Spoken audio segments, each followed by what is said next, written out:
Mais une cour de récréation comme les autres, avec ses disputes et ses petites bagarres, qui cachent parfois des dangers plus sournois. Dans toutes les écoles de France, les élèves sont martyrisés tous les jours par leurs camarades. Ils sont victimes de harcèlement collectif.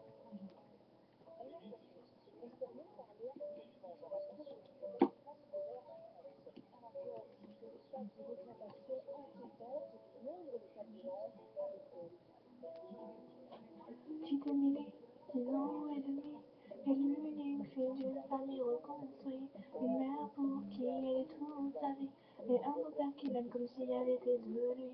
C'est gentil, si belle, des yeux étincelles, pour ceux de sa mère, elle en était la prunelle. Elle ne pouvait pas des vues sans elle, leur relation était devenue plus que fusionnelle.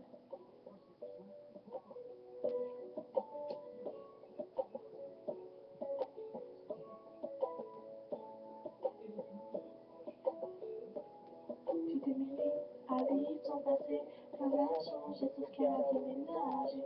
Fini la campagne isolée, elle vit maintenant ville car sa maman a pu lutter. Une nouvelle école, de nouveaux amis, elle ne met pas longtemps à s'adapter à cette vie. Du haut de ses 8 ans, on peut dire qu'elle est ravie, car tout va pour le mieux pour petite Émilie.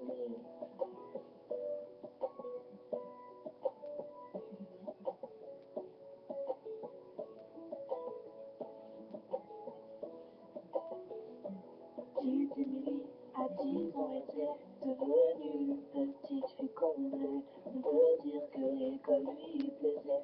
Bonne élève pour maman, elle en était une fierté. Un peu rondelette, de bonnes petites joues.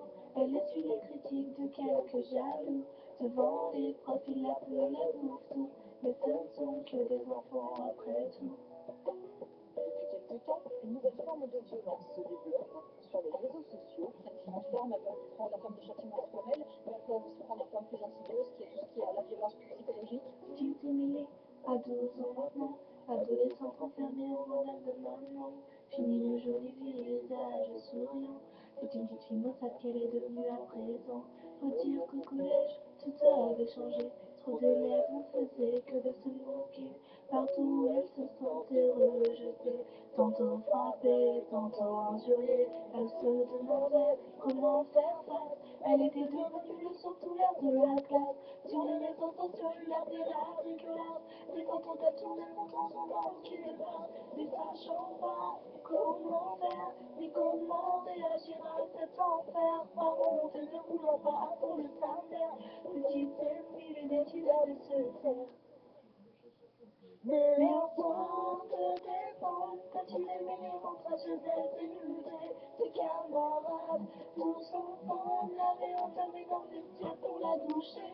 C'en était trop pour elle, trop qu'elle ne puisse encore supporter. Alors elle étendit ses ailes, prit son ombre